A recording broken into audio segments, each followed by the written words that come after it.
गांव में संपत नाम का अंधा व्यक्ति रहा करता था। उसकी पत्नी रुक्मणी संपत का बिल्कुल भी सम्मान नहीं करती थी। वो दिन रात संपत को उसके अंधे होने के ताने मारती रहती थी और संपत को भूखा भी रखती थी। संपत बेचारा गांव में कुछ घरों से रोटी मांगकर अपना पेट भर लिया करता था। एक दिन संपत एक दुकान पर बैठा हुआ था कि तभी गांव का एक बिगड़ैल युवक मनोज आकर संपत से बोला, सुना है आजकल तुम्हारी पत्नी तुम्हें भोजन नहीं दे रही। कितनी बार कहा है मनोज कि अपने काम से काम रखा करो। अरे मैं तो बस ऐसे ही पूछ रहा था, तुम तो मेरी बात का बुरा मान गए। क्योंकि ये मेरे परिवार का निजी मामला है और तुम इसमें दखल ना दो तो ही अच्छा है। अपने काम से काम रखो।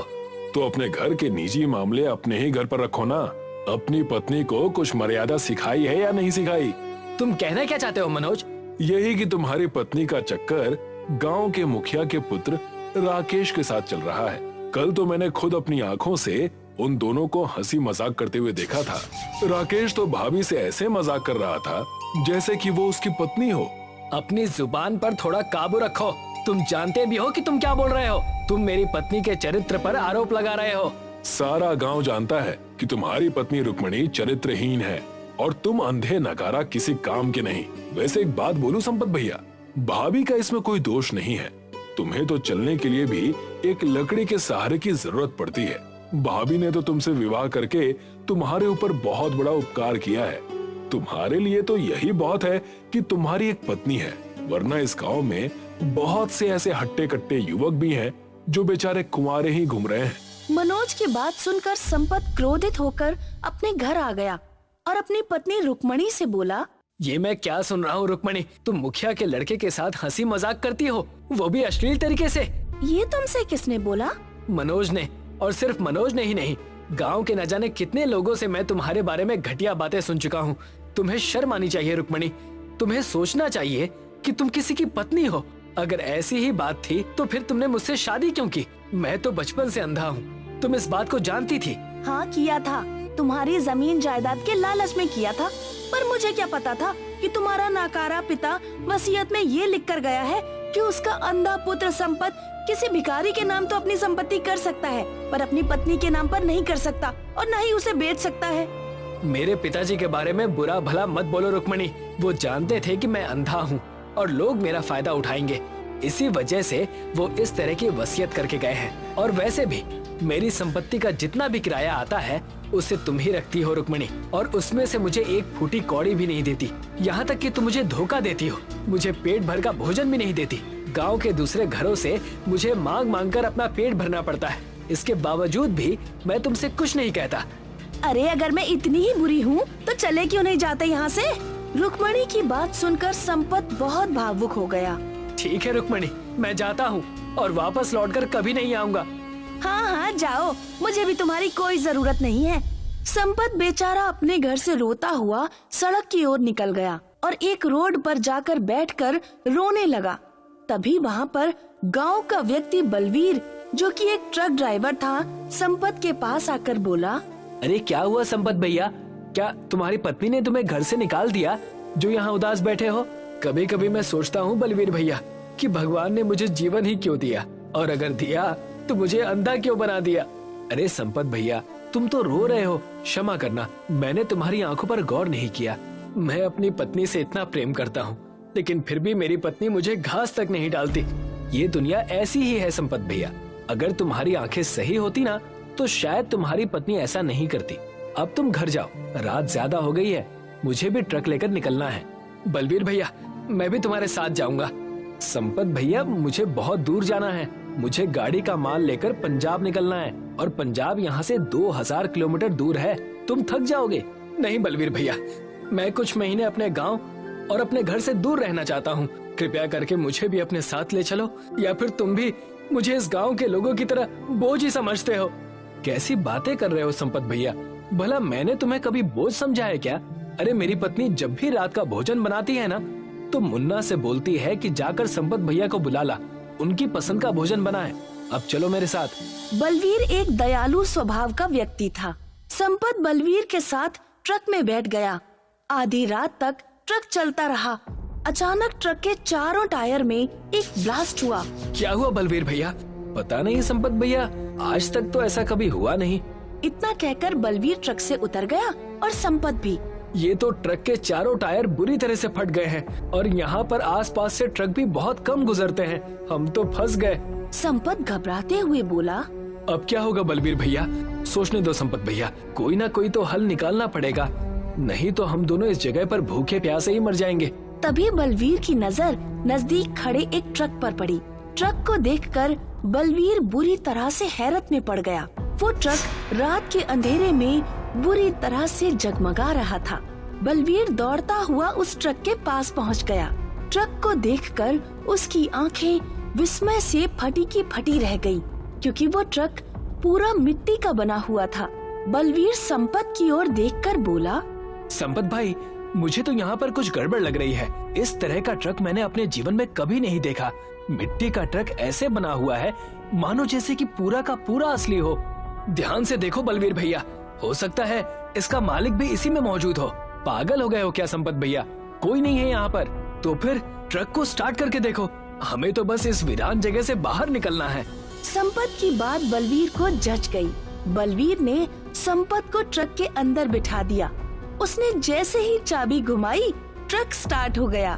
कमाल है, अजीब बात है, मिट्टी का ट्रक स्टार्ट कैसे हो सकता है?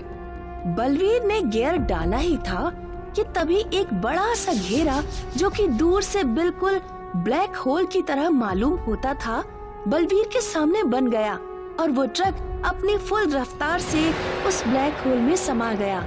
उसके अंदर अंधेरा ही अंधेरा था। बलवीर चीखते हुए संपत से बोला। संपत भैया, तुम ठीक तो हो? यहाँ पर तो अंधेरा ही अंधेरा है, कुछ भी दिखाई नहीं दे रहा। मुझे तो डर लग रहा है। अरे बलवीर भैया, मेरे जीवन में तो पिछले 25 सालों से अंधेरा है। मैं भी किससे पूछ रहा हूँ, संपत भैया तो बेचारे स्वयं अंधे हैं। तभी बलवीर को सामने सूरज उगता हुआ नजर आया और देखते ही देखते वो ट्रक एक रोड पर जाकर खड़ा हो गया। बलवीर संपत को लेकर उस ट्रक से बाहर निकलकर आ गया और हैरत से चारों ओर देखने लगा। उसने देखा कि सूरज सर पर था। क्या हम पंजाब पहुंच गए? पंजाब नहीं संपत भैया, हम तो पता नहीं कहां पहुंच गए, समझ में नहीं आ रहा। अभी कुछ चंद सेकंड पहले तो इस ट्रक में बैठे हुए थे, अचानक इतनी जल्दी दोपहर कैसे हो गई?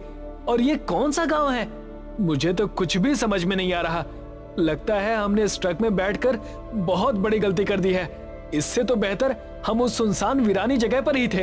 इतना कहकर बलवीर ने क्रोधित होकर एक घूंसा ट्रक पर मार दिया। बलवीर के घूंसा ट्रक में पड़ते ही उस मिट्टी के ट्रक में धूल उड़ने लगी, मगर जैसे ही वो धूल के कण संपत की आंखों में पड़े, संपत को सब दिखाई देने लगा। मुझे अब दिखाई दे रहा है बलवीर भैया, तुम तो काफी लंबे और चौड़े हो। क्या मजाक कर रहे हो संपत भैया? मजाक नहीं कर रहा बलवीर भैया, सच कह रहा हूँ। तुमने इस वक्त नीली कलर की पगड़ी, ब्लैक कलर की पैंट और लाल रंग की शर्ट पहन रखी है। अरे वाह, तुम्हें तो सब कुछ दिखाई दे रहा है संपत। तभी संपत उस जगह को बहुत गौर से देखने लगा। अचानक उसके दिमाग में तेज धमाका हुआ और वो दौड़ता हुआ खेतों की ओर भागने लगा। बलवीर भी संपत के पीछे दौड़ता हुआ खेतों की ओर भागने लगा। तभी संपत की नजर एक बच्चे पर पड़ी, जो कि कुछ बच्चों के साथ झूला झूल रहा था और बच्चों से जिद कर रहा था कि वो झूला बहुत तेज झुलाएं।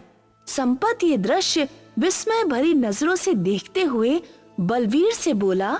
बलवीर भैया, तुम्हें पता है कि बच्चा कौन है? मुझे क्या पता कि ये बच्चा कौन है। इस बच्चे को गौर से देखो बलवीर भैया, तुम्हें समझ में आ जाएगा कि ये बच्चा कौन है। और सामने उस बच्चे को भी देखो। संपत के कहने पर बलवीर उन बच्चों को गौर से देखने लगा। वो हैरत से मुंह फाड़ता हुआ संपत की ओर देखकर बोला। ये तो तुम हो संपत भैया, और तुम्हारे बगल में जो बच्चा खड़ा है वो तो हमारे गांव का बल्ली है। अब बलवीर ने चारों ओर गौर से देखना शुरू किया। तभी उसकी नजर दूर बसे एक गांव पर पड़ी। बलवीर चीखता हुआ बोला। ये तो हमारा ही गांव है, लगता है हम समय के पीछे पहुंच गए हैं। तभी संपत ने देखा कि उसके बचपन वाला रूप, जो कि झूले में बैठा हुआ तेज तेज झूला झूल रहा था। संपत दौड़ता हुआ अपने बचपन के पास जाकर बोला, घर जाओ बेटा। कौन हो तुम? मैं तुम ही हूँ। मैं तुम ही हूँ से क्या मतलब है आपका? ये मतलब कि तुम अभी नहीं समझ पाओगे, लेकिन बड़े होने के साथ साथ तुम्हें समझ आ जाएगा। कुछ देर बाद तुम इस झूले से गिर जाओगे और तुम्हारा सर उस पेड़ से टकरा जाएगा और तुम हमेशा हमेशा के लिए अंधे हो जाओगे और तुम्हारा जीवन बर्बाद हो जाएगा। तुम मेरा ही बचपन हो। मैं समय के पीछे आ गया हूँ। संपत बचपन में भी बहुत भोला था। संपत की बात सुनकर संपत का बचपन का रूप चुपचाप झूले से उतर गया और अपने सभी दोस्तों को लेकर अपने घर की ओर चला गया। तो इसका मतलब संपत भैया, तुम इसी जगह इसी स्थान पर अंधे हुए थे? हाँ, मुझे बचपन में बहुत तेज झूला झूलने की आदत थी और एक दिन मैं गिर पड़ा और मेरा सर उस पेड़ से टकरा गया और फिर मैं अंधा हो गया। तभी धरती से कुछ रंग बिरंगी किरणें निकलने लगी और संपत और बलवीर के शरीर उन किरणों में नहा गए। वो दोनों सीधे उसी मिट्टी के ट्रक में जा पहुँचे और मिट्टी का ट्रक खुद ब खुद स्टार्ट हो गया। जैसे ही वो ट्रक स्टार्ट हुआ, सामने वही ब्लैक होल बन गया। मिट्टी का ट्रक उस ब्लैक होल के अंदर जाकर समा गया। कुछ ही देर में संपत और बलवीर उसी स्थान पर खड़े थे जहां उन्हें वो ट्रक मिला था। संपत और बलवीर तुरंत ट्रक से बाहर निकल आए। संपत को अब सब कुछ साफ साफ दिखने लगा था। लगता है तुमने वक्त को बदल दिया, लेकिन ये जादुई ट्रक यहाँ पर आया कैसे? नहीं बालवीर, वक्त को बदलने की ताकत इंसान के हाथ में नहीं है। सच तो ये है कि ईश्वर को मुझ पर तरस आ गया और उसने मेरे ऊपर एक बड़ा उपकार किया। ईश्वर ने मुझे 30 साल पहले ले जाकर खड़ा कर दिया जहां मैं अंधा हुआ था।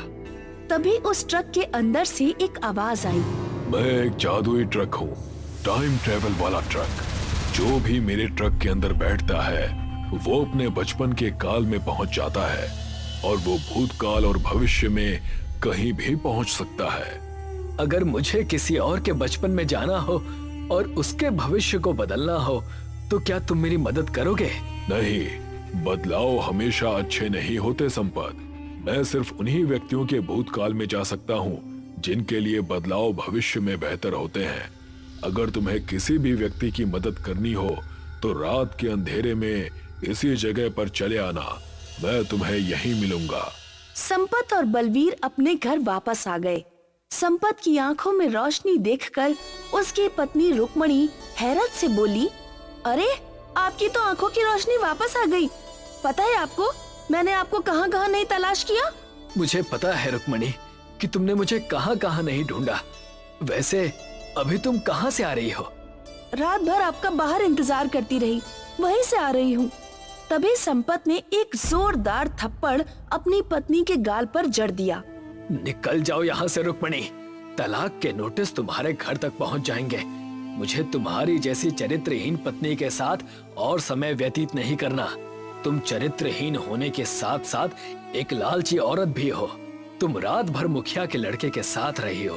मुझे ये बात किसी और ने नहीं बल्कि मुखिया ने ही बताई है, क्योंकि वो भी अपने लड़के के चरित्र से बहुत ज्यादा परेशान है। रुक्मणी हाथ जोड़ती रही, मगर संपत ने अब उसकी एक भी बात नहीं सुनी। संपत ने एक दूसरा विवाह कर लिया। आज भी वो उस टाइम ट्रेवल मिट्टी के बने हुए ट्रक के द्वारा दूसरे लोगों के भूतकाल और भविष्य काल में जाकर उनकी मदद करता रहता है।